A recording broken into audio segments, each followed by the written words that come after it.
Hey y'all, hope you're doing good today. Today I have a lot of different things that I've been thinking about with regards to ideas to share with you all. And so it took me a little while to go through everything and make a decision. First, I was thinking about the video I made yesterday about how you can unconsciously lose your authority and your sovereignty to a controlling person. So I was thinking about how a lot of times narcissistic individuals can actually project that same quality onto you and try to make you seem or feel like the authoritarian over them, and it's just a tool of deflection. And so I thought, well, I could expand on that, but I was like, nah. And then I thought about, I've mentioned to you all, Joseph Campbell has some really interesting books out on essentially the hero's journey, which he has studied Carl Jung and specifically archetypal psychology and imagery, and how that plays a part with our unconsciousness and how that can impact our life. So I have a huge interest there, and I thought about diving into that. I found some really cool stuff on that. I've been reading up on it, but I don't feel quite ready to present that to you, so I'm going to be working on that in the background. So I was like, no, I'm not ready for that either. So I got to thinking about some of my experiences and some things that I have witnessed firsthand with regard to narcissism in the workplace. And I thought this is valuable to spend some time on, because if we can spend the time to detangle and make sense of how narcissism manifests in a workplace environment, it's going to help keep us from being blindsided. Because I think a lot of times once we come into this awareness, we know to look out for it in our friendships, in potential partners, and also even in family. But when we're at work, it's sort of like, if we've there's like this culture, like this mindset I feel like we go into when we go to work. And so it's like, especially if you're a true and honest person and you're there to really put your best foot forward and not just mooch off the company and punch the clock and make money and do nothing, like some people, right? Narcissistic individuals, but if you're a true honest person there to really do your best, then your focus is on your job. And because of that, I feel like it's almost like you may even be more vulnerable to getting entangled with someone who has bad intentions in the workplace. So I thought this is a really interesting topic, and I truly feel like it deserves a little bit of time to discuss. So it's, again, the reason I want to do this today, number one, I'm very familiar with it. And number two, there's a story that there's an experience that really impacted me. It was a series of experiences, really. The first time I went to college, right, for my undergraduate degree. And it's in regards to a college professor who, I've always gotten along very easily, very well with just about everybody. I feel like I'm a pretty easy to get along with kind of person, and I've always respected those in a position of authority, like a manager or a teacher or someone like that. But this particular college professor that I came across, she was very arrogant. And which again, I don't take that kind of stuff personal. It's like, I see you how you are. It is what it is. But back in the day, I didn't have this knowledge about narcissism, so I was just being me, and I wound up accidentally triggering her because I challenged what she was used to, and I didn't really even mean to. And I'll go into that. I'll go into that story, and then how there was another professor who became my mentor, who shared with me the truth about this other professor, and how they've gotten away with a lot via political pull and power in that organization. And so I've, without getting into too much detail, just for privacy purposes, right? I at least want to share with you guys the gist of the situation, because it's really interesting, and it's sad to me how much these people can get away with when there is some sort of political motive, and there's like a network within an organization that serves to benefit these people.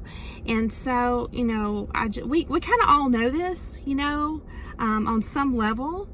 But just to bring it out into the light, and really this was the main motivating factor for me to turn my focus today on narcissism in the workplace. Okay, it just really inspired me, because this professor that became my mentor, she was just a really cool, just beautiful spirit, and just a very true and honest person, and it was just incredible to be a witness to these two different, completely opposite characters in these positions of power in this setting, right? This university setting.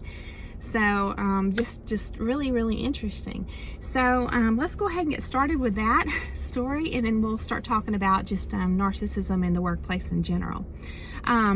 So essentially, I wound up accidentally challenging this professor, because she had this this concept set in her mind that she could, I see it now as a power play. It's just a continual feed for her ego, to offer her students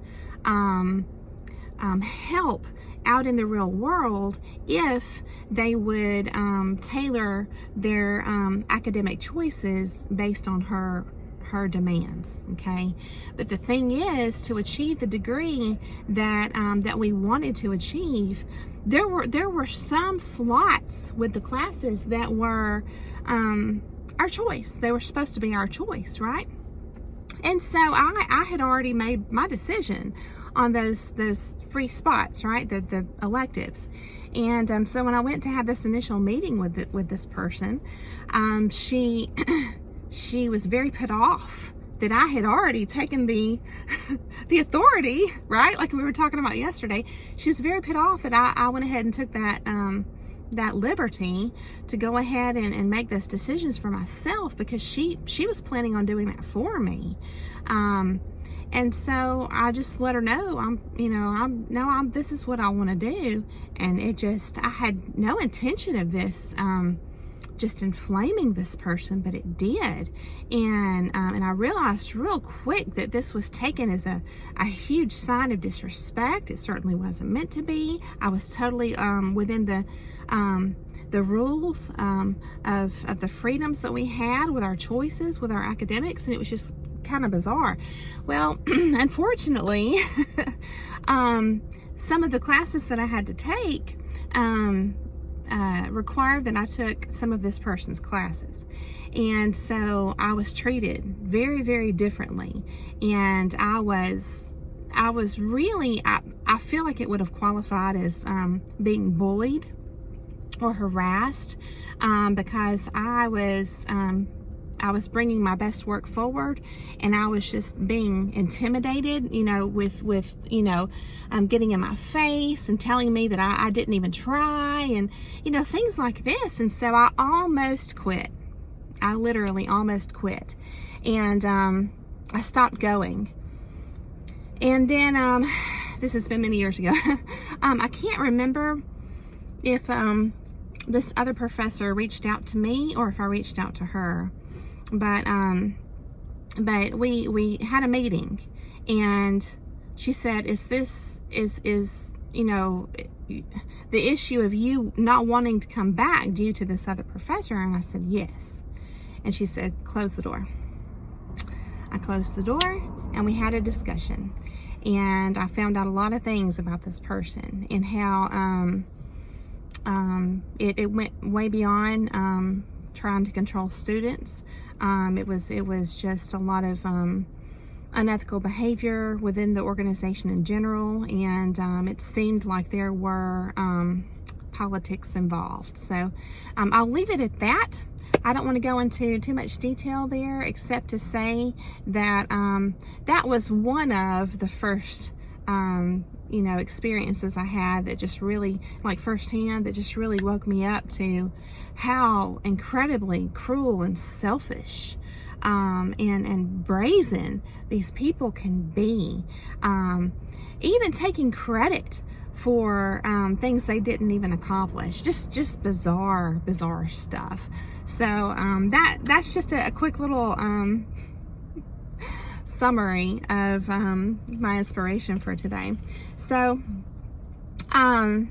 most of the workplaces that I have been a part of have had pretty good atmospheres, a pretty decent culture. Everybody understood the rules, everybody was motivated. It was you might have a one-off person come and go, and that's it, and everything's fine and good, and you're just there to make your money, and it's professional and all this, right? Like, in other words, nothing super notable with regards to liars, cheaters, dishonest people, manipulative people, nothing, toxicity, nothing super notable. But I have been a part of a couple of workplaces where I've been a witness to some eye-opening drama, to say the least. Okay, so that's what I want to talk about today, and I am going to generalize this stuff as well, just for privacy reasons. One thing is that these are just some specifics that I want to share with you all, just so that hopefully it'll just help you to catch this kind of character manifesting in a person that you're around, just so that you can make sure that you stay guarded around this person, okay, or these people. So how does narcissism manifest in the workplace? Here's some ways that I have seen firsthand, right? They can state the opposite of what they're about with conviction. And because of that, I have witnessed management offering to bring someone on in a new position with a certain salary to start, and then offering like increases, like a tiered increase type incentive based on performance. And I think that's wise, and I think it's also pretty effective. But this is absolutely something I have been witness to. It's true. They will be so bold and literally, and see, this is just proof, okay? Not that we even needed it, that they know what they're doing. It is intentional, and they know what they're doing. Like in hindsight, so like you can look back and say, I remember they said this, and then look at how they were. And that's my point when I say in hindsight, right? They'll absolutely. So if somebody now, anytime somebody's just, very vocal and very bold about, some kind of ethical conviction, I wouldn't say it always needs to raise a flag, but just be aware that these people will do that, and they're going to depend on you trusting their words over their actions, right? And they're both important. Words matter too, but we just need to make sure that they're in alignment and cohesive, and they check out, right? All right, but they'll state the opposite of what they're about. In other words, like, oh, I hate drama. Oh, I can't even, I just run the other way. That kind of stuff, okay? And then you find out they're the ones stirring all the drama up in the whole workplace. They're the ones making people quit. You know what I mean? Just that kind of stuff. Number 2, if they're given any amount of authority, it goes to their head. I'm talking like just a little bitty something, just a tiny little bit of authority, right? big time. It goes to their head, and it does so much that it's like they can't hide it. And to be totally honest with you, it's kind of comical. It's almost like if people in the company didn't already know that they were narcissistic, this might be the point where they can see how narcissistic they really are, because it's just they're very brazen with that too. It's almost like they're so excited, their ego is so pumped up that they just can't contain the excitement of just a little bit of leeway to do their dirty work. It's crazy. So it's a really easy way to expose a narcissist if you are, and I have been in positions of management, okay? So if you're in a position of management and you're unsure about someone, if you just give them a little something to run with, not to say they're going to do a bad job, because these people, their ego is so big, it pushes them to do a good job a lot of times. But if it just really goes to their head and they just become super arrogant about it and egotistical, then it's going to become pretty obvious to a lot of people what they're really about, which is themselves. Okay.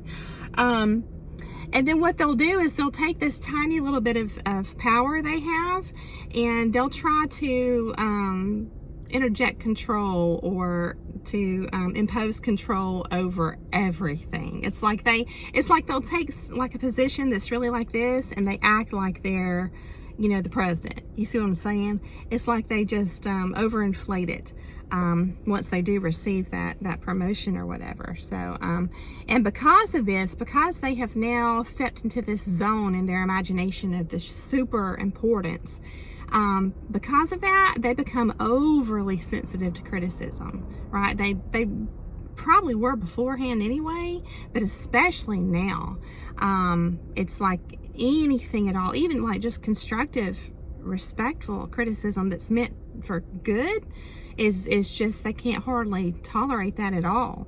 And here's the thing, sometimes, like I was talking about, sometimes their ego will drive them to do good, and because of that, to do a good job. Because of that, sometimes management will make excuses and tolerate their bad behavior, because sometimes they are one of the hardest working and most loyal and dedicated employees. So that's what's hard, to witness this kind of stuff right here. And if anybody in the organization tries to report them, you can guarantee in a heartbeat they're going to go from the villain to the victim like that. So they know how to turn it on and off, and how to work everything to keep themselves elevated. It's just what they do. It's just their nature. If they were lying before, which if they're a true narcissist, or just any kind of toxic person with bad intentions, right? The lying is going to go off the charts when they're in an organization, especially with any kind of power whatsoever. And the thing is, their narrative is going to change with each person or situation trying to gain favor in each situation or with each person. Okay, everything, like if they know this is going to win their favor with this group, they're going to agree with this or that, and then they can totally go against that and change it over here, and just to win favor with these people. It's just like, why, right? Like, why would they do this? I think they do it to triangulate and to plot people against each other, because their goal is to be able to step in and be the savior, the one with the answers or the solutions. Because remember, they're always looking to elevate themselves. So it's that creating chaos, creating problems and drama, but trying to do so in an elusive manner so that you can't really point the finger at them. That's when they turn into victim, but then they're also going to be able to swoop in and say, hey, I got this, hey, let me take care of this, or hey, I know what to do. You see what I'm saying? So that, it reminds me of what I was talking about with this professor, and how essentially she had a plan that she had something to offer students with regards to help in their career, but it was contingent on them doing what she said, when technically they had the freedom. We had the freedom to choose otherwise. And I simply just let her know I appreciate it, but I don't want that help. And it was just, she couldn't tolerate that. So again, these people, they try to, going back to what I was just talking about here in the workplace, how they work people and everything.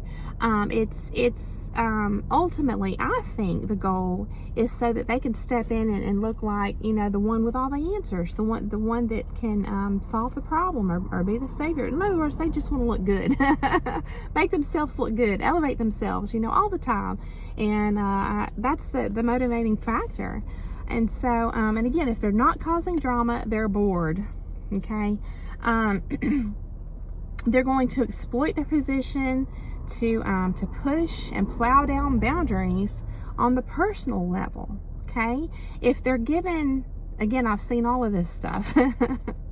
If they're given some level of authority, even like this in the workplace, it's like they take that, they transition and take that over into the personal. If they have developed any kind of connections with their coworkers on a personal level, they're going to treat them, you know, in that same manner outside of work, like they're the boss, and or they know better. And so it's just this, almost like they think this gives them the authority to have this, to just, if they were trying to hide their condescension and their opinion of being better than everyone else, it's almost like they think this gives them a license to be able to just flaunt it and not have to hide it anymore, until they're called out. And when they're called out, again, they're going to be the victim in some way. It's going to be somebody else's fault. And I have been witness to this, all this stuff. So I can laugh about it now because it's not my current situation, but it's entertaining, it's sad, it's bizarre, and it's a lot to learn from, let me tell you that, so that hopefully, you know, we'll never be a part of that kind of situation. You see what I'm saying? That's my hope in presenting all this to y'all, is that I can just help sharpen your discernment and your sight. So again, because like I know that when I'm at work, I'm focused on work, and that's it. And so it's kind of like they can sneak in and take advantage of you and exploit you in some way when we're not paying attention, when our guard is down. So and don't be surprised if they get so brazen that they challenge upper management. Really, it's like they'll be so strategic with all these different kinds of tactics. It's like if they're confronted with a problem, it's like, oh, well, remember, you know, because of XYZ, you know, I can't XYZ. It's just always excuses, and you know, they try to always leave themselves a loophole of some kind. In other words, what they're saying to you is, you're not going to cure me. You know what I'm saying? They're essentially admitting that they're incurable.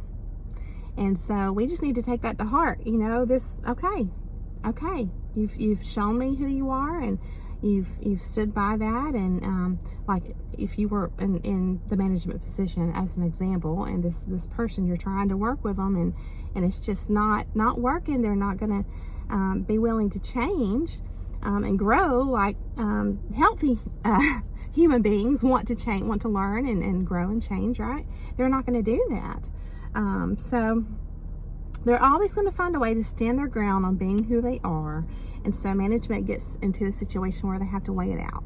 You know, is it worth it to keep this person part of the organization? You know, look at all the drama they've caused. Look at all the headaches and the people who have quit, and look at all the time that management has to invest putting out fires that are totally unnecessary. Things like that. You see what I'm saying? You have to weigh it out.